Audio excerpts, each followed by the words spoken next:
All right, we're here at the restaurant. It's a Tuesday. We're getting some prep done today. We are featuring something off of the Anytime Eats menu today. This is something that you can just come in. You don't have to wait in line. You can order directly from the bar. It is one of my favorite new items on the menu. It's one of my favorite foods in general. I decided I had a very distinct moment when I was a kid and I was eating this dish in like the backyard during the summertime, and I had said to myself, this is my favorite food. This is one of my favorite food. It's chips and guac. We're gonna make guacamole today. Pretty simple, but really, really good. There's a couple secrets that we're gonna share with you about making it as best as we possibly can, the way that we like it, some things we don't like in our guacamole, and then a trick to keep it nice and fresh and green looking all the time instead of having that brown layer on top. So let's hit it, chips and guac. It's Friday, it's about 30 minutes till open. We're making a fresh batch of guacamole. Maria's already mixed everything out. Connor's gonna mix it together and tell us exactly what's in the best frickin' guacamole in the world. All right, best frickin' guacamole in the world. We got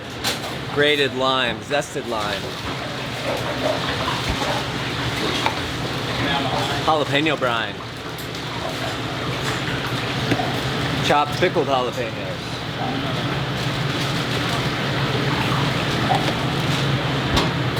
cilantro, lime juice, salt, and garlic.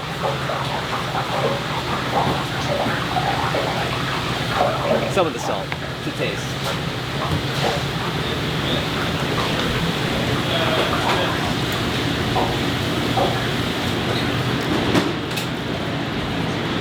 How do you like your guacamole, Connor? Chunky. Gotta be a little chunky, right? It's, yeah.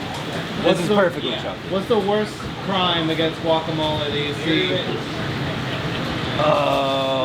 Just unnecessary ingredients. I think guacamole should be simple, just like a marinara. I prefer it simple. I don't like too many additions, but I do really like pomegranate seeds in there. Oh. So I like breaking my own. You gotta break my own rules. Sounds like you should be working over at KG Barbecue with the pomegranate seeds. I got an application now. That looks fantastic, to be honest. Yeah. I think my worst crimes against guacamole are 1, tomato. I don't like tomato on my guacamole. 2 is cumin. I don't like this scent of cumin. Yeah, that makes sense. I get that. I think we should try this with a chip. Yeah. Just to make sure that the salt is right. Jackson, can I get 2 chips? 2 chips? Can I get 3 chips? 3 chips. 1 for me, 1 for you, 1 for Evan? Sure. Where's Tortilla chips.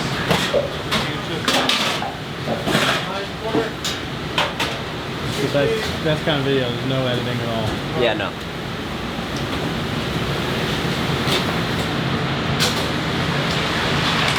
You want one? No, I'm busy.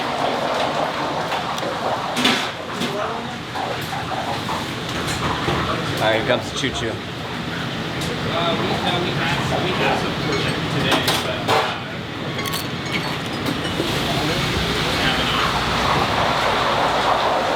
Yeah. Hit print, don't change a thing. Secret ingredient in this guacamole is the lime zest. It really brightens it up, plumps everything up. I also want to show you one more guacamole trick.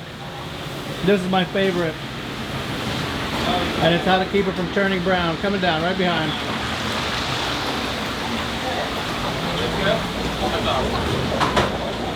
Oh, no, it's not here. But we put water on top. Put a little water on top. It keeps it from oxidizing. And in the morning, you just pour it off. That's it. No messing around with plastic wrap, no nothing. I'm just gonna run through a little plate up with our chips and guac here. You already saw us making this guacamole, but we started with doing, putting the service vessel, like the hollowed out shell of the avocado, and putting a little chopped beef on top too. It was just too complicated and unnecessary. So we just decided to just put chips and guac on the plate. The guacamole is good enough. Just put it on the plate. So the trick that we showed you guys the other day, this is the water barrier, acidulated water on top of the guacamole so it doesn't get brown and grody. Look at that, it stays nice and green. Oh, that's gross. So you guys saw me just pour that little bit of water off the top of that guacamole. and look, it's nice and green. We made this yesterday. Normally, any other time you make guac a day before, it's going to be all brown, it's going to be all oxidized, it's not going to look good at all. But if you take one thing away from this video, please let it be the fact that you can just put a little bit of water on top of that guacamole and let it last. I'm going to throw down some of our smoked jalapeno salsa here. Then we like to put just a little bit of pickled onions right on top of the guac as well. That's it, guys. It doesn't have to be more complicated than that. It's chips and guac. You heard about the lime juice. You heard about the lime zest.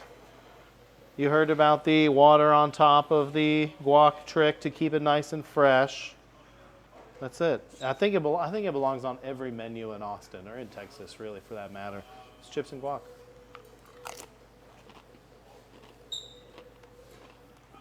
This jalapeno sauce is perfect. We've been making it for a long time. Serve it with all of our barbacoa at the truck. Serve it on the barbacado at the truck, which you can still get, by the way. It is our smoked pickled jalapenos, some of that brine, some confit garlic and that oil, then some burnt onions and cilantro. So all fresh ingredients, no like dried spices or anything. And it's just delicious. It's nice and creamy. Goes great with the guac. If you get, boom, the guac, the onion, then you dip all that in the salsa, that's the bite. Tastes like home for me, man. This stuff is, I mean, like I said before, you can't have a restaurant in Austin or in Texas without chips and guac on the menu. You just need it. It's the perfect appetizer. Every Super Bowl Sunday, every Friday night out with margaritas, anytime. It just belongs on the table. It belongs on the table. Chips and guac. Anytime eats. Every time, anytime. Come in, don't have to stand in line. Get yourself a nice michelada or chips and guacamole.